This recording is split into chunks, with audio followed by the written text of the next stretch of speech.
Here's another story from when I was a kid back in the 1970s, which I guess now is a very long time ago.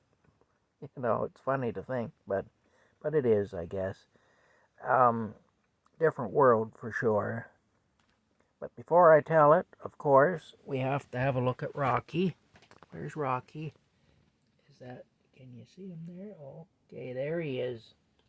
Hey, Rocky. What a good boy. He's just sitting there on his pillow. He loves his pillow. Anyway, yeah, Rocky wasn't born yet in the 1970s. He was only born in 2008. He was born August 30th, 2008, for anybody who's interested. He's 14 years old, which in cat years makes him 72. So he's a senior citizen cat for sure. Still doing pretty well for an old man, though. Anyway, here's my story from when I was a kid. This is another one about my cousin Alan, which, as you know, that's kind of spooky looking, isn't it? I like it, though. Let's go with this creepy, mysterious man in the hat look. I feel almost, I don't know, almost attractive. I'm having some fun with this. Anyway, I'll tell you the story. My cousin Alan and a lot of the guys that I knew back then in like the mid to late 70s smoked cigarettes. It wasn't unusual for a boy to start smoking at 8, 9 years old back then. It was quite common. Anyway, in around 1976 or 77, my cousin Alan, who was quite the incorrigible little guy, and was a few months younger than me. I was born in July of 68, and he was born in October of 68.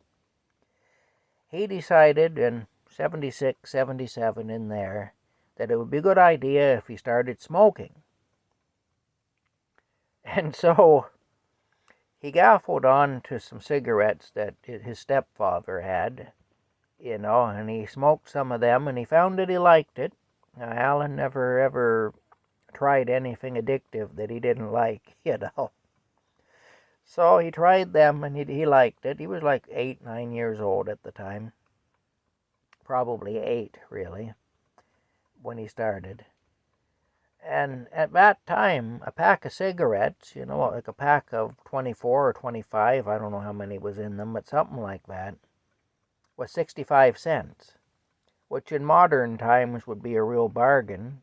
You could smoke yourself silly for a very, very little bit of money in modern times. But you got to bear in mind, this was the mid-70s, so 65 cents was quite a bit more money than it is now. And especially for a kid. We didn't just have money when we were kids, we didn't. If you had a 10-cent piece, that was an event back then when you were a kid. And if you had $1 or $2, you were loaded. I remember one time I had 30 cents in my pocket, and the reason I had that was I was going to buy a mechanical pencil. Now, you all might remember mechanical pencils. They were selling them in the little store across the street from my school, the little grocery store, and I wanted one. So I saved up my money, and I brought 30 cents to school to buy a mechanical pencil over at the store. And I went to pull something out of my pocket one day, and my change came out with. I had this 30 cents in my pocket, and my change came out with it.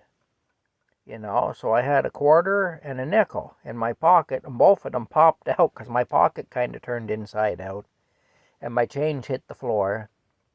And, at that time, that would have been in 1974. I was in grade 1. And I just took a notion I really wanted one of these mechanical pencils. One of the other guys in the class had bought one over at the store, and I thought that was just the neatest thing. And cutting-edge technology in those days, I suppose. And I had to have one. So I had the money there to buy it. I pulled something out of my pocket. My pocket turned inside out. My nickel and my quarter, my 30 cents, hit the floor, because that's what it cost to buy one of these things. King's ransom at that time. Hit the floor, and I remember this one girl I went to school with, a girl by the name of Barb Branken. Really nice girl, anyway. I always fought an awful lot of Barb.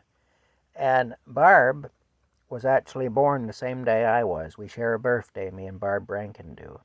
So if Barb sees this, hiya Barb. Remember me from school. I'm sure she does. We saw each other lots of times even after we grew up around town. She's still around town, as far as I know. Anyway, this is the thing.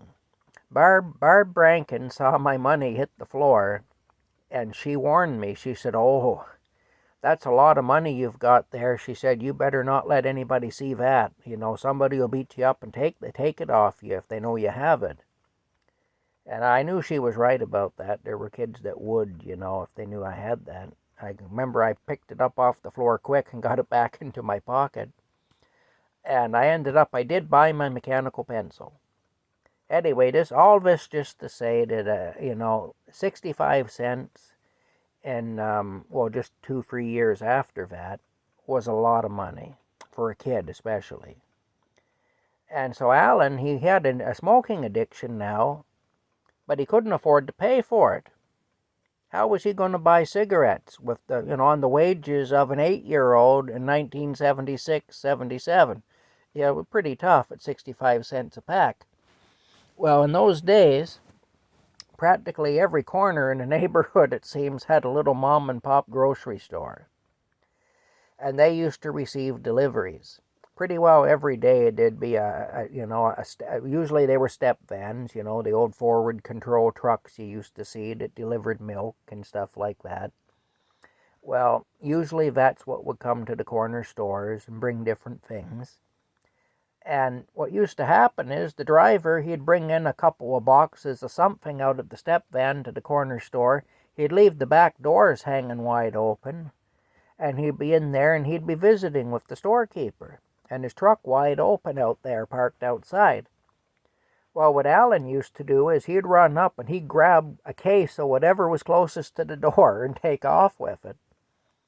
And this is what he'd do anyway. There was one time he grabbed a case of disposable diapers, and he sold that to a single mother for a song, I guess, a lot less than they cost in the stores.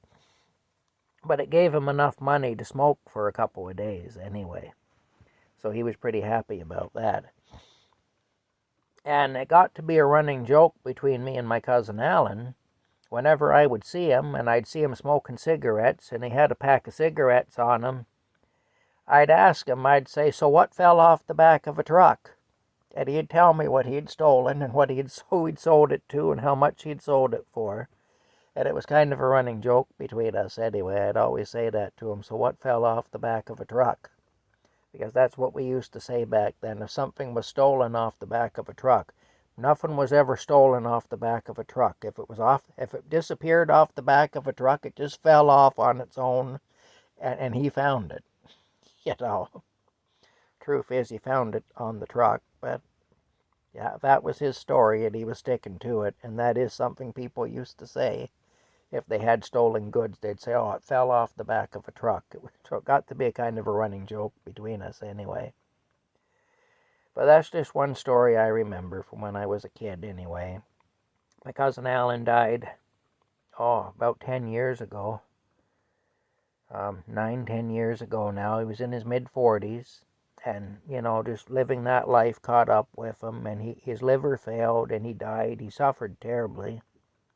He all bloated up, and he turned yellow, and, he was in agony. He was just in terrible pain. And it was a bad thing anyway, so rest in peace, Alan. And, may God rest you. And, yeah, anyway, that's it. Kind of a sad ending, But that's the story, and I just thought you'd like to hear it, or maybe you wouldn't, who knows. Well, it's too late now, you've heard it, so, if I wasted your time, I apologize. But, yeah, just another story I remember from when I was a kid, and a little snippet of how life was at that time. We were tough little buggers, But, I guess we were lovable in our own way, too, but we were tough little buggers. And I just remember that. I remember that anyway. I remember all of that happening. And and the way we used to laugh about it. And really, it wasn't funny, it was theft, and it's not to be condoned. But maybe I shouldn't tell this story the way I'm telling it, laughing about it, really, because it really wasn't a good thing. But, you know, I guess my cousin was doing what he needed to do. He got himself addicted to smokes, and he had to have them, and he was going to have them, and that's what he did anyway. He had quite a little scam going there, stealing boxes off the backs of trucks anyway, out of the back ends of step vans. So that's the story. Yeah.